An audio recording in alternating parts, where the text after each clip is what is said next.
Good morning, everybody, and thank you for being here in the second episode of the EFPA eHealth webinar series.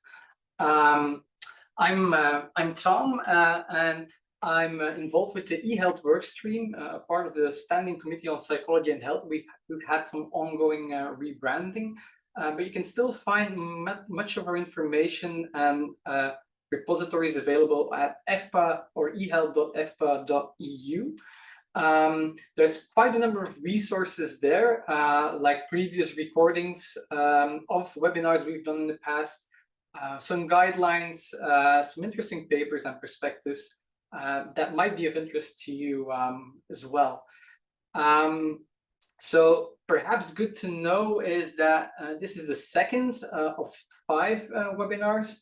And there's 3 more scheduled over the course of the next couple of weeks. So end of September, we'll be having one on ecological momentary interventions and just-in-time interventions by Andreas Schwertfeger. The 17th of October, David Gossard will explore machine learning in mental health a little bit more. And the 26th of October, Niels Peter Richard will be sharing his perspective on global online classrooms for the training of caregivers. So that's what's to come in the next couple of weeks. For roughly the next hour or so, it's always a bit odd. Normally I would introduce the other speakers, but today it's just me. So I'll be taking you on a road or a quick exploration of virtual reality, immersive technologies, and their potential for clinical practice. And I'll be doing this from my experience as the coordinator of the Expertise Unit Psychology, Technology and Society at Thomas More University of Applied Sciences in Belgium. I mainly do practice and policy-oriented research on technology and mental health care as a whole, but I have a sweet spot for this type of immersive technologies. I'm also the representative of the Belgian Federation of Psychologists in this EFPA eHealth workstream. So that's about it, essentially, for the rough introduction of myself and the series. So let's dive into content, because I think that's primarily the reason you're here. Maybe one final remark is that if you were to have any questions during my talk, don't hesitate to use the Q&A button. You can ask a question there. I won't be able to easily answer it right away, but I will, at the end of my talk, go through them. Ideally one by one, ask any questions you may have. So if you have a question, don't hesitate to ask, and there should be sufficient time to discuss this somewhere towards the end. Maybe first and foremost, we'll be focusing on the potential of immersive technologies for mental health. And my main purpose today is to show you that it's probably more than metaverse madness. And why did I choose this title? Because recently I think a fair share of companies have started to heavily invest in this domain. Meta, the mother company of Facebook, not in the least. But I really want to show you that it's more than just another hype, and it also has actual clinical potential. Let's see. Oh, maybe not jump ahead too quickly. There we go. So what will we be doing today? I'll first give you a little bit of background on immersive technologies. Then we'll look at advantages and disadvantages or challenges. And then we're going to dive into the more, let's call it psychological bit, by exploring which intervention techniques exist that are currently being applied and can be applied in these type of immersive environments. Given the fact that we really want this webinar series to be practice-oriented, I'll also highlight some existing solutions that may be interesting for you as a first or even an advanced step to taking this type of insights and techniques into clinical practice. And finally, we're going to take a quick look ahead what's next to come by exploring some future perspectives. Okay, so what it is and how it all started, some essential background for all of you. So this is essentially this pyramid structure kind of nicely highlights the starting point. So we'll first and foremost, we are talking about immersive technologies. So really the idea is that you're immersed, that you are really experiencing these virtual objects, virtual worlds as real. And the starting point for that is mostly a head-mounted device, an HMD, like VR goggles, but sometimes even just a smartphone or a tablet. The most commonly used term is virtual reality, but it's slightly different from aspects like augmented reality and 360 video.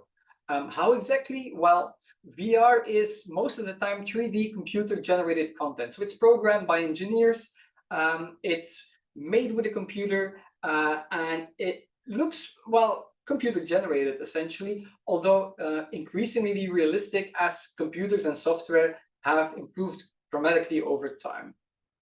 Essentially, you put on a VR headset and everything you see around you is computer-generated, and you really feel like you're in that computer-generated environment. Slightly different starting point, but a similar experience is 360-degree video. So again, you put on a headset, and everywhere you look, you're immersed in a virtual environment. However, that environment is not 3D computer-generated. It is filmed with a panoramic 360-degree camera. So somewhere, somebody actually went into the real world, took that camera, captured a full 360 point of view, and then uploaded it to the headset. That means that you can look up, down, left, right, but in contrary to VR, you cannot walk around. You're fixed to the point of view of which the camera initially captured the environment. Some people often think that 360 video feels a bit more realistic, or is probably more photorealistic than VR, but there are some considerations to make there, and some remarks which I'll dive into a little bit later on. The third main pillar, let's call it so, of immersive technologies is augmented reality.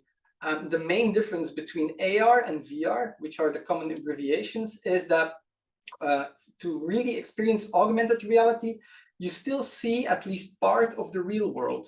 So you still have the real world and you add virtual elements. That might sound a bit abstract, so let me clarify that a little bit for you. You take, for example, a smartphone. You look at the smartphone, which shows you through its camera lens the full environment that you're in, but it, for example, also adds a computer-generated spider. So looking at the screen, you can see a spider sitting on your desk. It's obviously not there, but if you look at the screen, it's there. It can walk around, it can interact with objects on your desk, but you all see that through your smartphone, your tablet, and sometimes even through a headset. So VR essentially fully immersed, 360 video as well, but mainly captured from real environments, and AR, virtual elements in the real world. Now, two important concepts when we talk about VR and immersive technologies are, on the one hand, immersion. Immersion is the physical extent of the sensory information, and what it essentially means is that it's sometimes easier to immerse people in experiences, and it kind of depends on what you're able to offer them. Take, for example, reading a very interesting book, The Song of Fire and Ice, for example. You read through that book, and while you're reading, you're really sucked into the story. You really feel like you're there. And when you're really concentrated and focused on that reading, and somebody interrupts you during a particularly exciting passage, you might actually even jump scare a little bit, and you're sucked back out of that environment and that world. So not all people experience that, because it takes quite the amount of effort. You need to read, you really need to invest energy in reading those words, in coming up with those environments. It takes less effort if you take that same story and you look at the Game of Thrones series, essentially, where you already have some pictures, some video, some audio, and you can still get captivated, and it takes less effort because less is left up to the imagination. Take that same environment, put that not at home, but in the cinema with surround sound systems, and you're even more impressed and overwhelmed, and you really start to feel like you're there. Well, VR is actually, let's call it the ultimate form of immersion. It really just, well, no longer makes you need to imagine lots of things. You really are within that particular environment that you're presented with. So especially in computer-generated VR, you can walk around, you can interact with objects just like you would in real life. And so the more extensive and complex the systems are, the better they can offer you immersion, really feeling, seeing, sometimes also smelling, hearing the environment that you're presented with.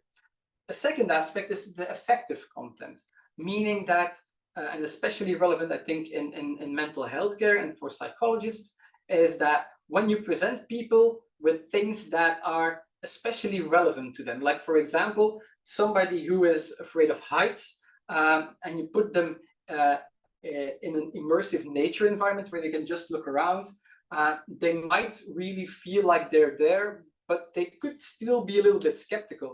Whereas if the environment that you put them in is something that they're really afraid of, take that same nature environment, but make them dangle or walk across a bridge dangling above a river like 100 or 200 feet span across the air, then that is very effective and relevant content, and they might not pay that much attention to little tiny imperfections or details in the environment. So the combination of immersion, the quality, the technical quality of an experience, and effective content leads combined to a sense of presence. And the sense of presence is actually the key concept in VR. It's the idea that a user really feels they're there. And there's a variety of reasons why you would want users to really feel they're there, and a wide range of conditions and contexts where it's really helpful to use this type of technologies to transport people to different environments or to make them experience experiences that might be a little bit more difficult to do so in real life. So this is not a new concept. I think that's important to emphasize. The very first VR environment actually already dates back to 1962, where a researcher, a standalone entrepreneur, Mort Heilig, created Sensorama, which already back in the day offered immersive images, stereo sound, aromas, winds, and vibrations, which is actually a little bit more than most current headsets have to offer. So I have a quick video. I don't know how loud the audio will be on your end, so just a quick warning if it might be a little bit loud, but there we go. So this is essentially what it looks like. You're driving through the desert in a dune buggy, you feel the wind in your hair, you feel the breeze, you feel your seat trembling, going up and down. This is one of the 6 different environments that you can explore with that Sensorama. There were quite a number of other ones as well. You had the possibility to, for example, go into nature together with a nice lady, fly a helicopter, that was a possibility as well. I think there was also, so you paid it with little quarters that you put in there. You could do that with Dune Buggy, but the most popular one was to see and experience a go-go dancer. So this really was nothing much more than a prototype. It really never became successful in the sense that they only were made 3 or 4 back in the day. But back in the 60s, over 60 years ago, this was already something that people were essentially experimenting. Nowadays, they're slightly less bulky. This is expected somewhere around October. I've heard rumors saying October 10th. This is the Meta Quest 3. It's a fairly affordable headset. It costs around 500-600 euros by Meta, but there are many other different devices as well. Most important, however, is that over the course of those 60 years, VR moved away from prototypes to highly specialized research setups to fairly affordable devices that the average clinician, if they really wanted to, could also rely on. So you might think, well, VR, that's nice, but why should I use it? But also, why shouldn't I perhaps use it? Are there particular reasons or limitations that we need to acknowledge here when we're discussing these types of technologies? And it's important, I think, to emphasize. So first, VR, it's safe and naturalistic, allows for easy replication and high levels of control. So what does this essentially mean?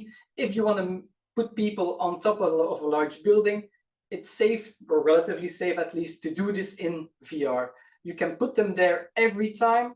You can change conditions to your liking, like, for example, changing weather conditions, changing the height of buildings, these type of things. And you can do so time after time again. So there's multiple interaction opportunities.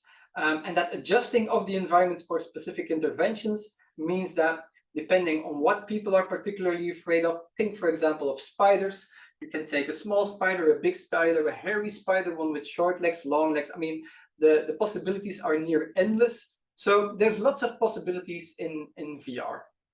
In AR, especially interesting advantage is that it helps to translate games in real life with virtual elements grounded in reality.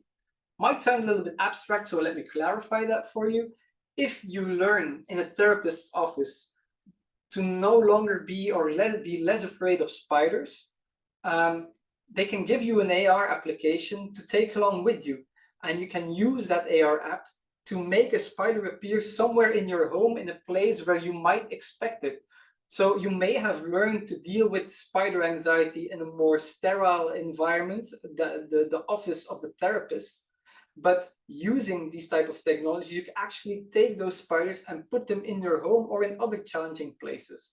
Again, with the same added values already highlighted in VR, that you have more control, more customization, and you can do so time after time again without the need for an actual living spider keeping that with you. Immersive 360-degree videos. So they're very realistic, quite realistic images. They're pictures essentially, or videos, and especially easy to create. I mean, for the creation of VR and AR, it might be a little bit challenging if you're not too familiar with that. However, 360-degree videos are essentially, well, if you have the hardware, the little camera, which costs around 300 euros, I think, you can just click, point, and capture footage and put it into a headset without much technical skills and at a fairly low cost. So these are some of the advantages. I think it's also to emphasize and to explore the disadvantages, because there are quite a few as well.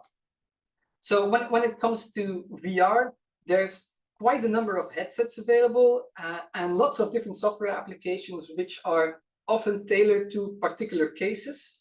So it's not always easy to find something that really suits you and that is also relevant in if you work with more than just one particular subgroup of patients, to offer them or to use it in a broad variety and a broad variety of settings. So it's a little bit exploring the available devices and software to find one that meets your needs.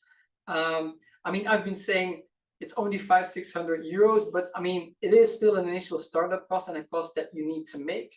And important to acknowledge, although this has improved quite a lot in recent years, motion sickness is still a thing that people sometimes suffer from, and a main reason why we don't put people like in VR for hours and hours on end, because from time to time, the disconnect between the virtual and the physical world might leave people a bit nauseous.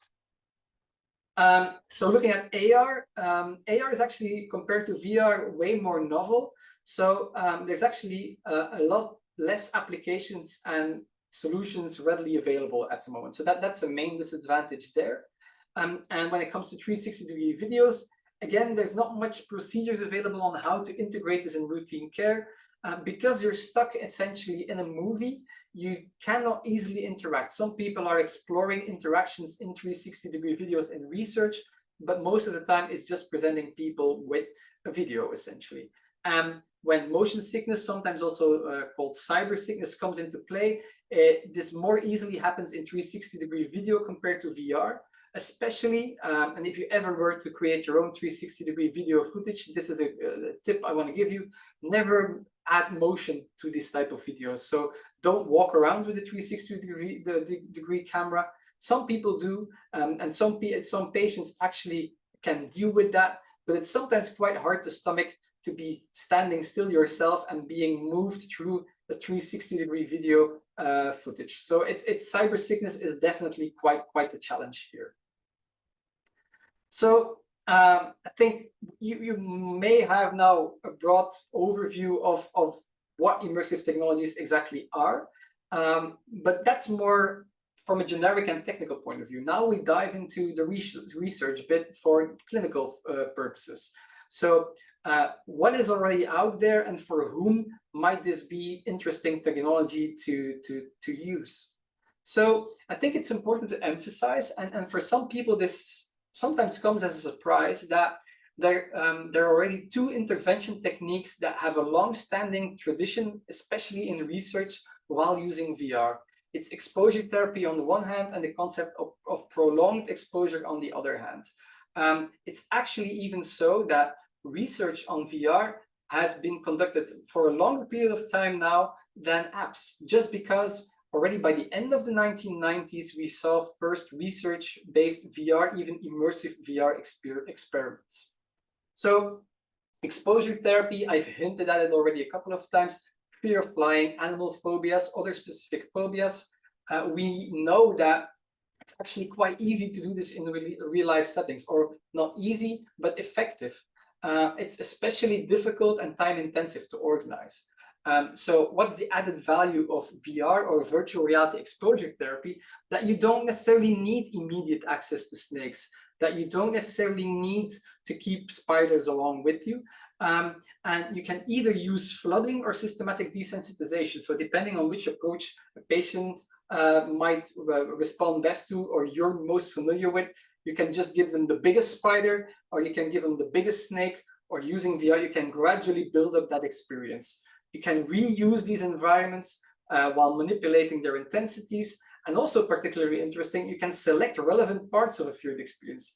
Take, for example, fear of flying. Many people aren't not necessarily afraid of flying as a whole. They might be particularly challenged by the takeoff or the landing, or whenever there's like specific sounds in the cabin, or I mean, what also comes to mind is turbulence. And you can put people in a VR environment and make them re-experience that turbulence time after time again. Whereas in real life, it might be quite challenging. Maybe you have an uneventful flight, and then your real exposure actually didn't take place. So VR and virtual reality exposure therapy actually really allows you to do this a bit better and a bit more. A second one is prolonged exposure, which particularly takes place within the context of post-traumatic stress disorder. And it's there that most research has actually been done in the past 2 decades, especially in military settings, with the US Army and Veteran Services heavily investing in this for the very pragmatic reason that a significant percentage of their infantry came back with PTSD symptoms or PTSD diagnosis, and bringing them back to the places which or where they experienced trauma was actually quite challenging, because it was Korea, it was Iraq, it was Afghanistan, and VR environments proved to be an interesting alternative where they could do prolonged exposure therapy, where they could bring them back for longer periods of time, making them re-experience those traumatic environments and experiences. The key starting point was that most people were unwilling or unable to visualize this themselves, and that led to treatment failure. So they needed something a bit more tangible. They needed to offer more immersion, and that's where VR proved to be especially helpful. And again, similar to all the things I've said before, the fact that these environments allow for customization and control made it especially relevant and salient for use in these practices. So this is, for example, a computer-generated environment called BraveMind, used by the US Army. Looking at this now, like 2D on your screen, you might think like, is that it? I mean, I don't think for me this would do the trick. And I think that's a fair point, but you need to take 2 things into consideration. The first thing is that you would be really in there, so it will be 3D and immersive. But then on the other hand, it's important to note that this is not just a matter of immersion, it's also a matter of salience. And these environments and these settings represent core memories for these people that are really deeply troubling and triggering. So they look beyond that high level of detail, and they really feel they're there, despite the fact that you might argue, if you're looking a bit up close to that guy, for example, that the level of detail is lacking. Still, in clinical research, this proved to be quite effective, actually. Now, you might wonder, okay, exposure therapy, yes, prolonged exposure, great, but I mean, especially that PTSD part, I'm not working with war veterans. Are there any other techniques or methods that are currently being explored using VR? And the answer is yes. There's actually quite a few of them. And I mean, time permitting, I will just jump through each and every one of them relatively briefly. Perhaps also as a side note, I'll make these slides available afterwards for all of you, including the references. So if you want to read up on things a little bit more, there's some hyperlinks in the text as well, or in the slides as well, to click through. So you'll find quite a fair share of documentation if you want to dive a little bit more into, for example, these different techniques. So first, one particular use is distraction, where Snow World was a game developed for burn victims, especially for young burn victims, where the main challenge there is that they have to undergo frequent medical interventions like skin grafts, which are highly painful and for which they most of the time receive opioids. But the tricky bit is that over time, they develop tolerance. So they need more and more and more. And at some point, they don't get as much pain relief as they should really need. So the VR game actually, Snow World, it kind of helps, I assume, when you have this burning sensation. It cools it a little bit. Research showed actually that it did reduce pain significantly for patients on the one hand, but most importantly, it maintained that effect over time. So there was no tolerance. So it was really an additional alternative and sometimes an add-on to conventional ways of pain management. The second is relaxation. And relaxation, I think, is particularly interesting because it allows you, it can be used in a wide variety of settings. And VR Relax, for example, is a Dutch platform and program that has been researched or is being researched increasingly. It's a self-help relaxation tool, has been assessed for ambulatory outpatients with anxiety, psychotic, depressive, or bipolar disorders. And the main idea is that you give them immersive 360-degree videos with nature content, and they add some interactive elements there as well. The research shows that it does better than standard relaxation exercises, probably because of the fact that people are really transported to a different environment, taking away. And it reduces momentary anxiety and sadness and increased cheerfulness. So that's relaxation. And I think it's important to keep in mind that this might be a particularly interesting application because it allows use in a wide variety of settings and for a wide variety of patient populations. Sometimes it's actually even used for psychoeducation. There's a study from 2020 where instead of just reading about depression, they could interact in virtual reality with a peer avatar, somebody who, well, at least a virtual person sharing their own experiences, sharing or increasing awareness about depressive symptoms, which was being used under clinician supervision. So it was assessed for patients with depressive symptoms and it was effective. However, I think it's important to note here that maybe the added value of VR is a little bit less compared to the other cases, as you might very well be able to do this type of psychoeducation in a more conventional way. And this was also just a first use case, so there was no comparison with more, well, treatment as usual or conventional practices. Still, I think I wanted to include it nonetheless because it does show that you can use it for a wide variety of potential methods and tools.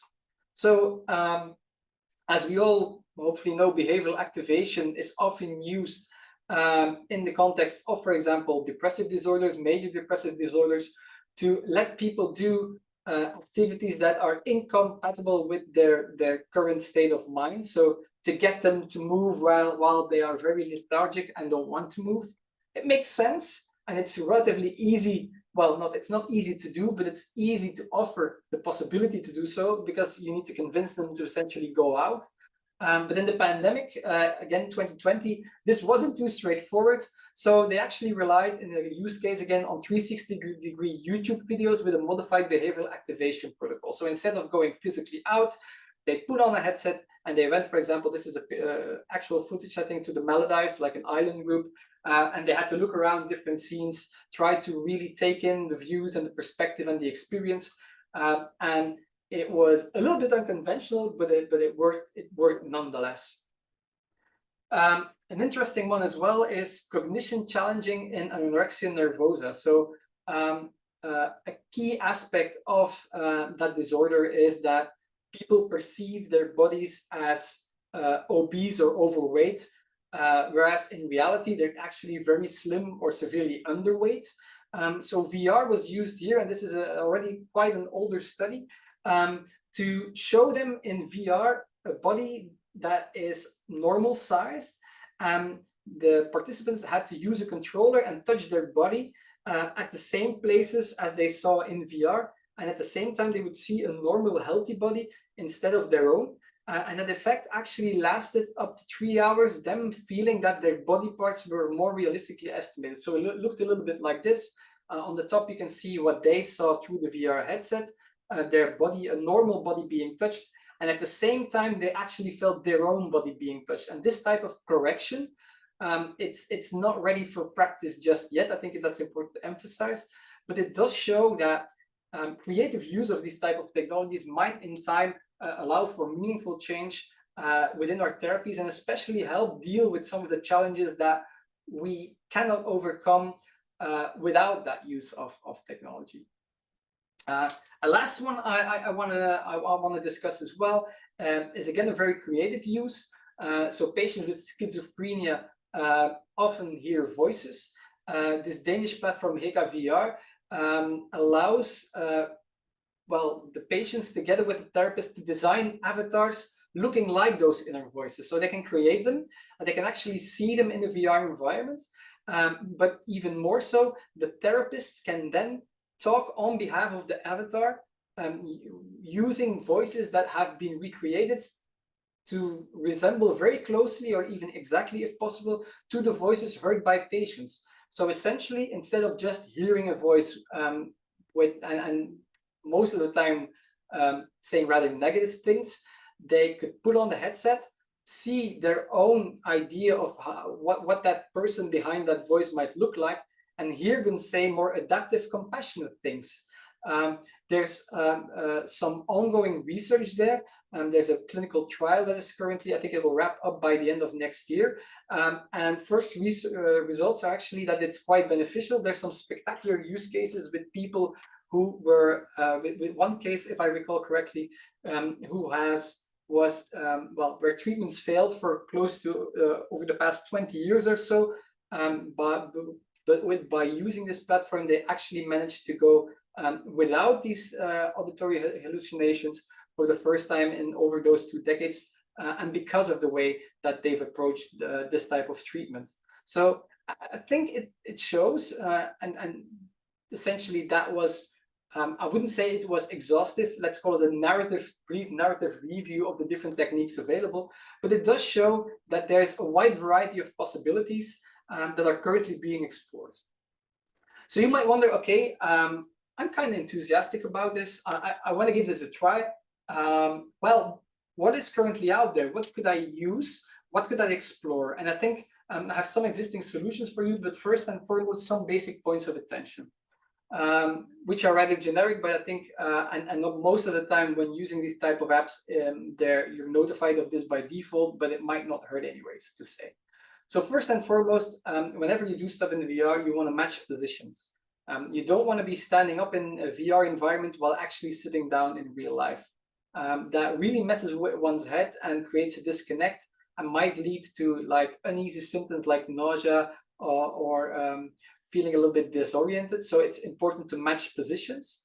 It kind of depends on which theoretical approach you're using, but most of the time, limitations or interruptions are as limited as possible. So you really want people to be there. The working aspect of these type of immersive technologies is the sense of presence, the feeling that you're really there. If you're standing on top of a virtual high building and your therapist is talking to you from inside the room time and time again, it actually reminds you of the fact that it's not real.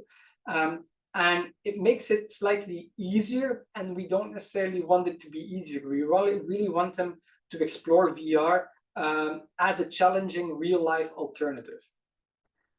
It also helps sometimes to add headphones or multi-sensory stimulations. Like, for example, I know of a use case where somebody with social anxiety was put into a virtual pub, and they actually opened up a Diet Coke and poured it in front of them so they could smell it as well. And those kind of things also tend to help a little bit. Finally, and this is more of a legal remark, depending on the context and the kind of use, these technologies are increasingly being considered as a medical device, especially within the EU. This is definitely something that you should be mindful of and explore, perhaps not at first, when you're just trying to give it a go and see to what extent this might be useful for you. But if you really want this to be incorporated like on a fairly regular basis within your therapy, it's important to explore. It's especially a challenge on the software end, that the software that you're using is actually has some form of registration as a medical device, because that's how these type of technologies nowadays are being approached and considered.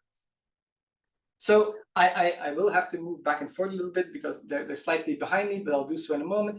So there's quite a variety of tools and modules. Some are complete solutions that have proprietary hardware, meaning that, for example, take Amelia. If you want to make use of this type of platform, you actually also need to purchase a headset with them instead of using your own headset. Some actually allow you to use your own. Some work with the small headsets, some work with computer-generated headsets.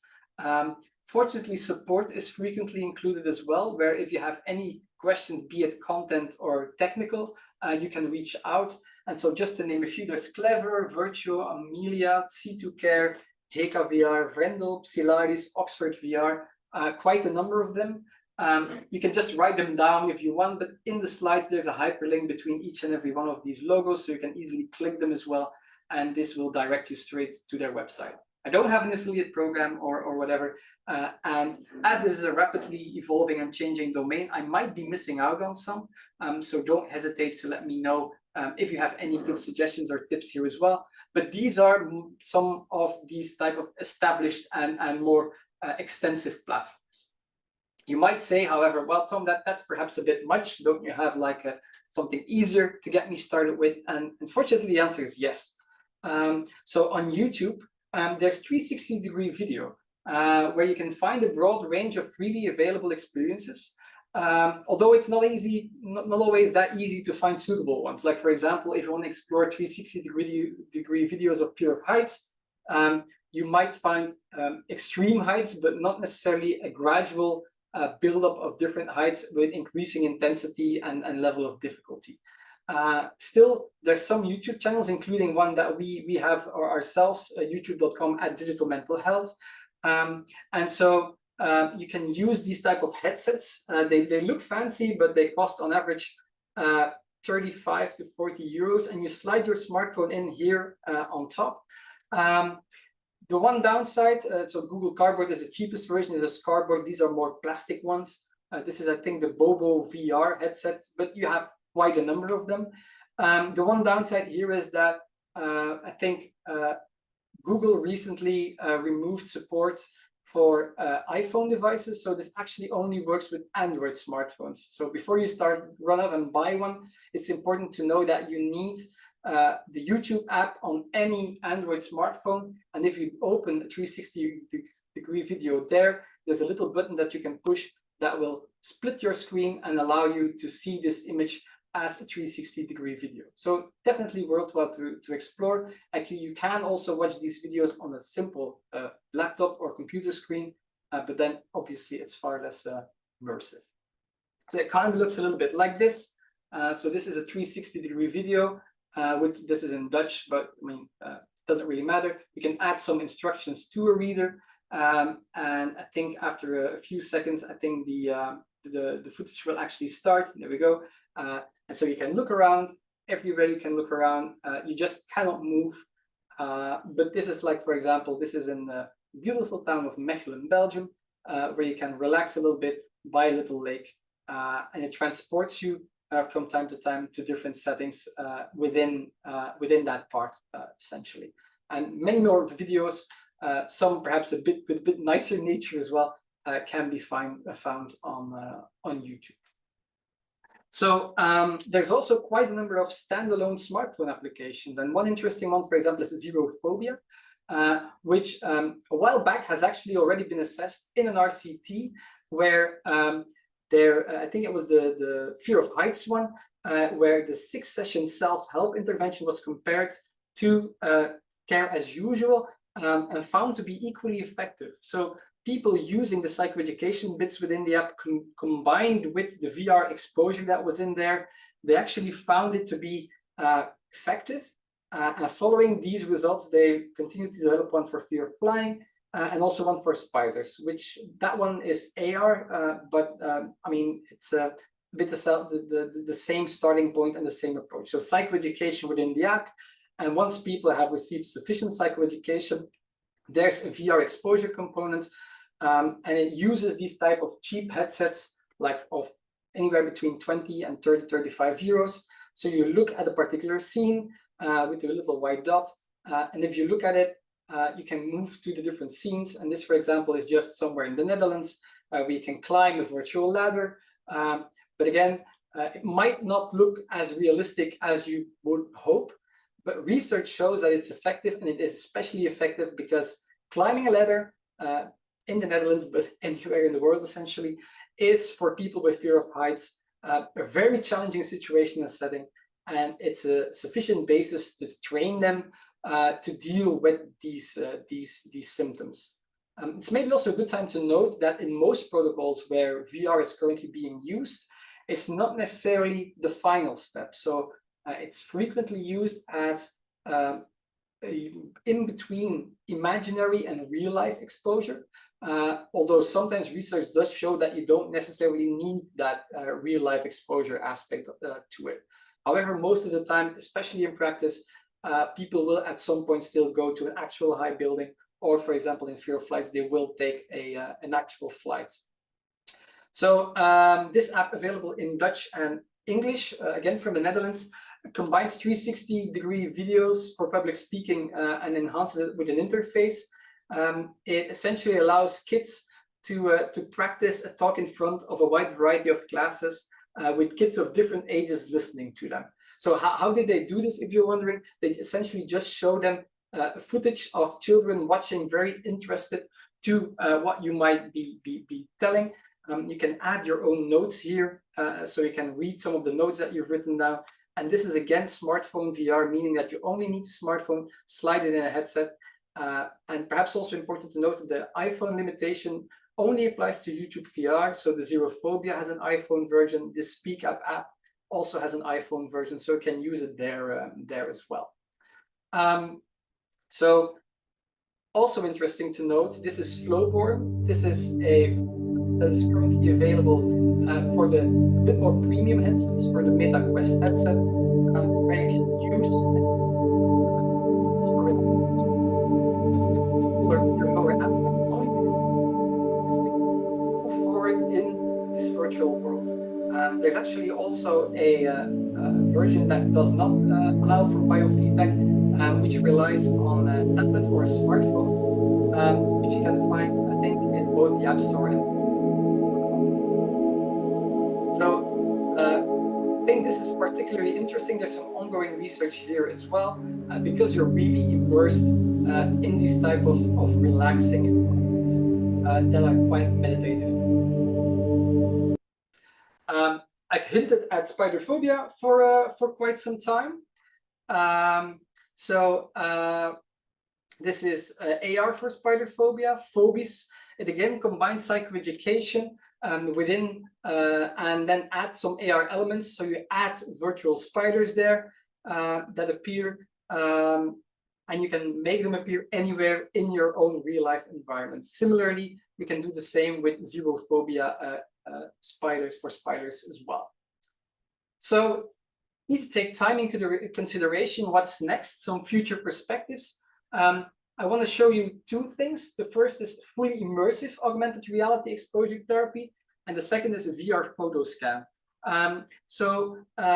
Important to note is that when looking at augmented reality experiences, most of the time you rely, like here on the picture, on smartphones or tablets. However, some experimentation has been going on using actual AR headsets, where you put a headset on and you can still see your actual surroundings and then add VR AR elements. So this is just some footage from a HoloLens 2. So what you can clearly see now here is an actual spider on someone's kitchen table. As they move towards it, it remains fixed in place. They don't no longer need their hands. They don't need an additional screen. Everywhere they move, they see it. This was the HoloLens 2, not really affordable. I think on average, it costs around 4,000 euros just for the headset. The Apple Vision Pro, which is to be released next year, also does something, will allow for similar functions. Again, quite costly. However, the Meta Quest 3 will probably also support these kind of interactions, at least to some extent. So we do see that also AR is increasingly becoming hands-free, and will in time probably be an interesting tool to explore within practice. But for now, VR is probably the best way to go, combined with smartphone AR, essentially. So finally, just as some food for thought, when it comes, for example, to trauma, most of the work that has been done so far is military trauma, because these environments are quite generic. They're deserts, they're urban environments, there's a certain level of war elements in there as well. But what with civilian trauma, where a wide variety of settings and contexts might be of relevance? Could we use VR there as well? And this is something I've been exploring together with colleagues from Queen's University in Belfast. It's called VR photo scan, and the starting point is that a therapist can just take a number of pictures of an environment that they want to digitize. In this case, this is an environment where a bouncer was assaulted, and as part of his treatment for the PTSD, we created a custom VR environment for him. So we just took a number of smartphone pictures. In freely available software, Blender, we added depth to those pictures. Well, when I say we, I mean a technician, a great guy. I wouldn't be able to do so, but this takes him on average to create a full environment less than 48 hours. So by the next session, if you have this detail, you end up with a neutral starting environment where you can put people. It's relaxing, it's just nature. This is essentially the equivalent of stock footage. And when they're good to go, they just hit the start button on their watch, and they're transported into a virtual recreation of their traumatic environment. So in this case, this particular tiki bar, you can walk around, you can interact with objects, and as a therapist, you can also control some of that environment. For example, you can add noise and you can add people by hitting the trigger button. Go. And there's also the possibility, for example, to change particular features, like making it change from night to daytime, and so on. And the whole idea, we'll do that in a minute. You can change it from day to night or from night to day by clicking the button. So the whole idea is that these technologies, I think, they have a long-standing practice in research, and they're actually quite well researched. We know that this sense of presence, that feeling of really being somewhere else, has great therapeutic potential. It's primarily still a matter of exploring the wide variety of settings and techniques that we might be able to use to make the most of that potential on the one hand. And on the other hand, there's also the challenge of knowing which applications are out there, which ones are reliable, which ones are of sufficiently high quality. And I think, and I hope that today I've given you a brief first insight into what that might entail. So don't hesitate to reach out to me personally in case of any questions. But first, I'm gonna stop the presentation and check whether there's some questions in the Q&A for me at this very moment. I hope you can still hear me properly now. And I don't have any particular questions in the Q&A, so that might either mean that that's a good thing, or if you want to ask one right now, don't hesitate to do so as well, or give a thumbs up. It's always nice to get a thumbs up or two or three. So thanks a lot, everybody. So I'm gonna. Oh yeah. So we have a question from Monica. If I saw this correctly, I think the easiest probably, Monica, would be if you were to write it down in the Q&A section at the bottom. So you can, yeah, there you go. Oh, thank you, Joanna. So if you want to ask any particular questions, just go ahead and type in the Q&A. I'll keep this I'll keep it open for a moment just to give you some additional time. And so it's, I think, let's see, it's particularly, I think, interesting to just give this a go and to start out off really, really low key. Okay, so there's a question. What is your take on combining VR with psychopharmacology and or psychedelics?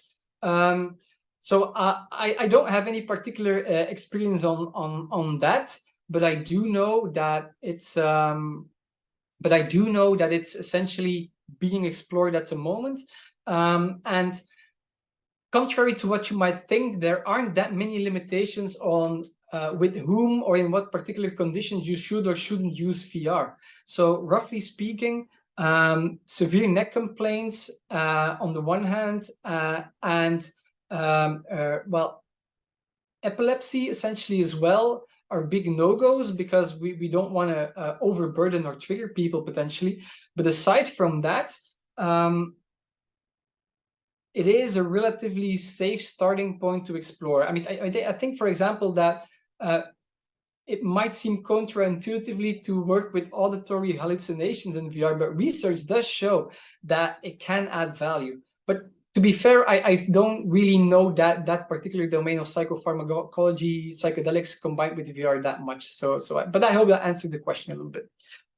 So Nigel is asking who is mostly funding VR research. This actually goes, so there's clinical research that, so I think there's both at the EU level, but also at the national levels. Clinical research programs do fund this type of research. So if you want to research this, there's either the clinical bit, although it's also interesting to explore, and that actually doesn't only apply to VR, but to any technology, the more economically oriented programs. I think as psychologists, over the years, we've had it quite challenging to obtain funding and money to research and to develop therapies. But the fact that by adding technology, you add industry as well, and there's an potential economical advantage here also. This actually opens up the type of cause that you can apply it to. So you can actually also look into slightly more economically oriented programs, because there's not just the potential gain for patients, but there's also the potential gain for European or companies essentially to develop new treatments. And that's why we see quite a number of startups. Just in case I got your question wrong, Nigel, I think it's also important to emphasize that most of this research is done by academics still. So it's not that these type of results are an overestimation, or not necessarily, they might be a little bit, but still they're not like commercial research. It's most of the time properly peer-reviewed and funded by governments or NGOs or like organizations that really have patients' best interest in mind. Monica is asking, how often is VR used in therapy now? So the answer to that, I didn't address that, so you didn't really miss that in the first bit of the session either. It's used still relatively infrequently, although increasingly. I think that's a bit of a vague answer, but I do hope it gives you a little bit of an idea.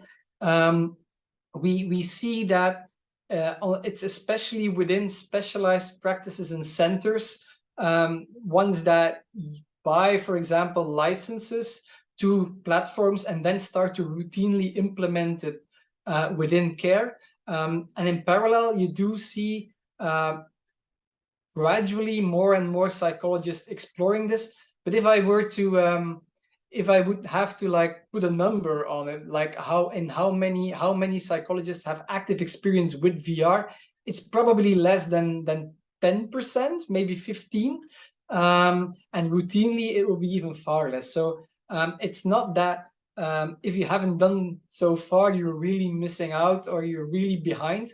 We're still very much in the early adopter phase, which is to some extent surprising given the fact that there's already close to 25 years of research on this. It primarily relates to the fact that it has taken quite some time to move away from highly extensive research equipment to affordable hard-end software for psychologists as well. Roman is asking, they want to induce stress to study participants. So that's also a nice way to use technology, perhaps not necessarily the way to use it in routine care, but in research settings that might be helpful. So we've done so in the past as well, some stress induction using VR, and we found it actually quite challenging to do so. We really thought there are quite a number of jump scare apps available, which are essentially games made to frighten and to scare people. But it was quite difficult to actually, for example, see a psychophysiological research to a jump scare. When it comes to advice to improve their experience of immersion, it really boils down to making sure that you intervene as less as possible. If you have multiple environments perhaps available to induce stress, to take particular settings that, or to tailor those settings to particular patients. I mean, if you take an environment that is not particularly stressful to people, and that also is the same, by the way, for practice, if you take an environment that is not particularly stressful for people, they probably have time to pay attention to detail. They might look at a flower or they might look at an object, and it might help them to cognitively disconfirm the fact that this is an actual real environment, and that will probably reduce their stress. Whereas if, for example, you want to induce stress and some people are especially afraid of heights or audiences or whatnot, it will probably be far more easier to induce some baseline stress in their environment. So in terms of methodological rigor, it might be a little bit more challenging, but you could, for example, if you have multiple environments from a technical point of view available, check beforehand through a quick survey or questionnaire which one they are most uneasy with and use that one as a starting point, because it's always the combination of immersive qualities of the environment, and that will probably remain the same, but also the effective aspects of the content that in the end lead to sense of presence, and that will lead also, hopefully in your case then, for to stress. So I think I've answered them all, and we're still nice on time. It's always nice to do some proper timekeeping. So I think with that, I would like to thank you for sticking around and for paying attention, hopefully as well. You'll get the handouts and a link to the recording afterwards. So if you want to share this or revisit it at some point, that should be fairly straightforward as well. And so I think with that, I would like to conclude. You all have a nice day, and if you ever need me, feel free to reach out. And if you have some time in the coming weeks and want to learn a little bit more about VR or about machine learning, about just-in-time interventions or global classrooms, be sure to check out these webinars from our eHealth series. And if you're more into ethics, for example, we have an ongoing ethics series at EFPA as well. I don't think we can ever be too ethical, especially in this domain. So there might be some food for thought for you there as well. So be sure to check out efpa.eu as well for more information. So have a nice day and take care all. Bye-bye.